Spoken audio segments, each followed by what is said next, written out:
मैं सिर्फ एक शब्द कहूंगा कि हम फिट तो इंडिया फिट। आज हम लोग ये देख रहे हैं कि जिस वक्त देश में माननीय प्रधानमंत्री नरेंद्र मोदी जी ने 29 अगस्त को फिट इंडिया कैंपेन लॉन्च किया था, तब किसी को नहीं लगता था कि ये मिशन इतना बड़ा हो जाएगा कि देश के कोने कोने से, चाहे ग्रामीण क्षेत्र हो चाहे शहरी क्षेत्र हो, लोग बाग इससे जुड़कर अपने आप को फिट करने का मूवमेंट चलाएंगे।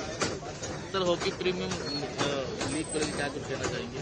तो हॉकी प्रीमियर लीग की जहां तक बात कर रहा हूं तो वही है कि एक नया इनिशिएटिव इस देश में शुरू हो रहा है। लीग में बड़ी अपार संभावनाएं हैं इस देश में, चाहे वो क्रिकेट की लीग हो, खो खो की लीग हो, कबड्डी की लीग हो, तो जो भी लीग्स चल रही हैं और उसमें हॉकी इंडिया के द्वारा स्टार्टिंग जो हॉकी लीग चालू हो रही है, निश्चित रूप से हॉकी के देश में विकास में एक बड़ा योगदान है। सर, यंगस्टर्स को क्या कहना चाहेंगे अभी के टाइम फिट इंडिया के?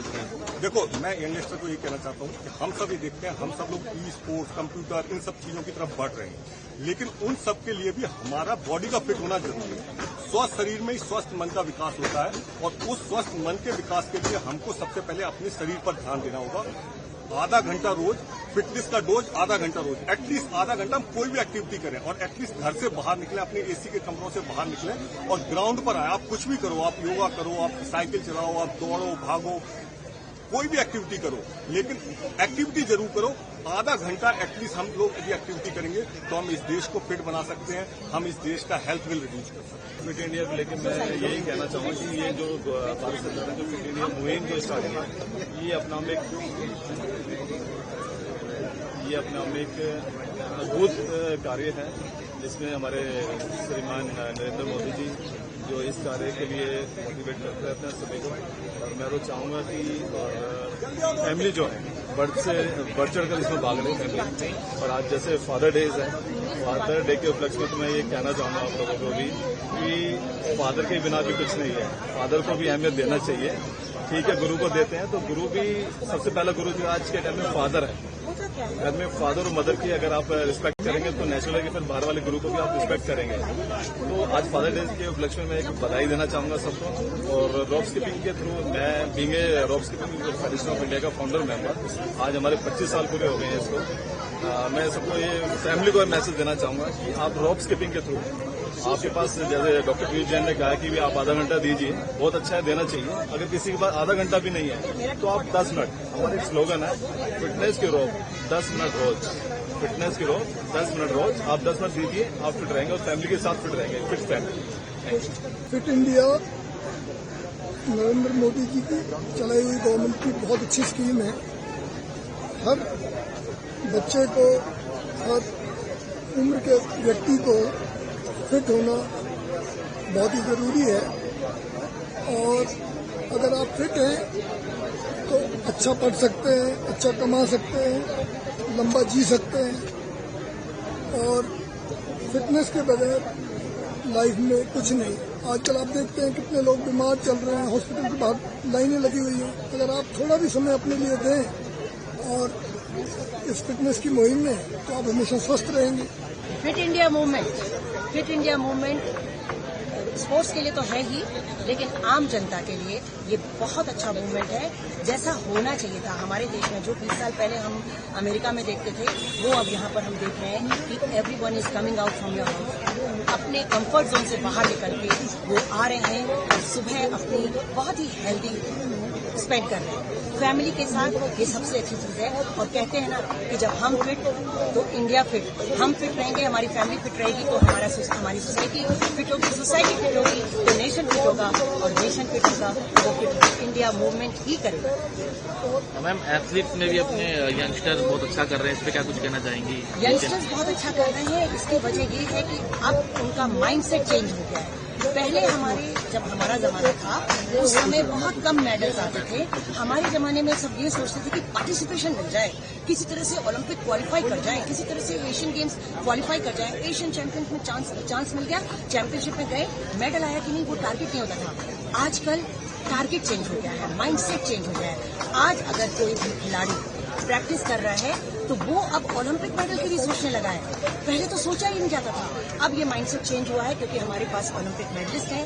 एथलेटिक्स में कितने सालों बाद नीरज चोपड़ा का जब गोल्ड आया, उसके बाद आप देखिए लाइन लग गई जेवलिन सीखने वालों की। नहीं तो जेवलिन तो बहुत इक्के दुक्के ही लोग सीखते थे। तो कहने का मतलब ये है कि जब हम अपने मेडल विनर्स को पूरी तवज्जो देंगे, उनको पेडेस्टल पे बिठाएंगे, उनको पूरी इज्जत देंगे, उनको पूरा सपोर्ट देंगे। अब 4 करोड़ 6 करोड़ आम बात हो गई है, तो कौन सा खिलाड़ी नहीं चाहेगा कि मैं भी उस लेवल पे पहुंच जाऊं कि मैं भी 5-6 करोड़ कर लूं। अभी के मैं तो मैराथन के एलीट रनर्स को कोऑर्डिनेट करती हूं, पारुल चौधरी और अविनाश चौधरी को दोनों को मैंने मैराथन में कोऑर्डिनेट किया है। आज इनको देखो कहां से कहां पहुंच गए हैं। तो कौन सा मैराथन रनर ये नहीं चाहेगा या कौन सा स्टीपल चेजर ये नहीं चाहेगा कि हम भी अविनाश की तरह, पारुल चौधरी की तरह बने। तो जितनी मीडिया हाइप मिलेगी, जितनी इनकी स्टोरीज निकलेगी, उतने ज्यादा और एथलीट्स बढ़ेंगे और भी स्पोर्ट्स।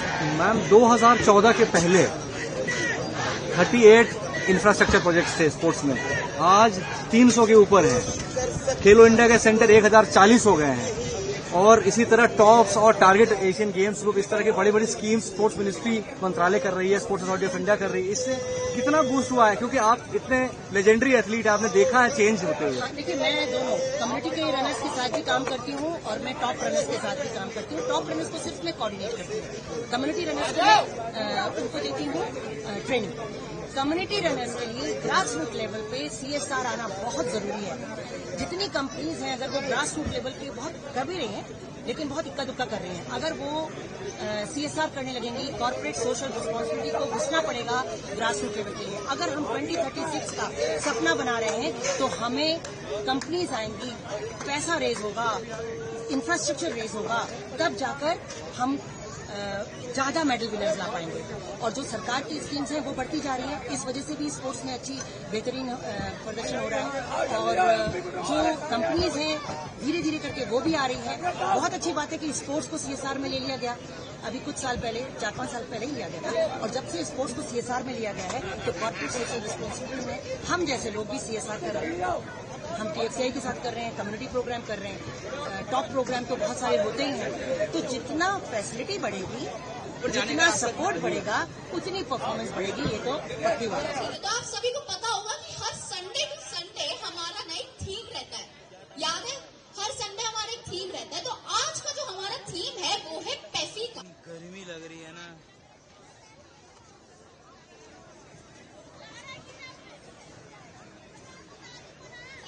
मेरे स्टेज के सामने आ जाओ, जो स्टेज से दूर है वो स्टेज के सामने आ जाए। Sir, we are ready for you, आप चलिए तैयार हो जाओ। बिल्कुल बढ़िया एकदम।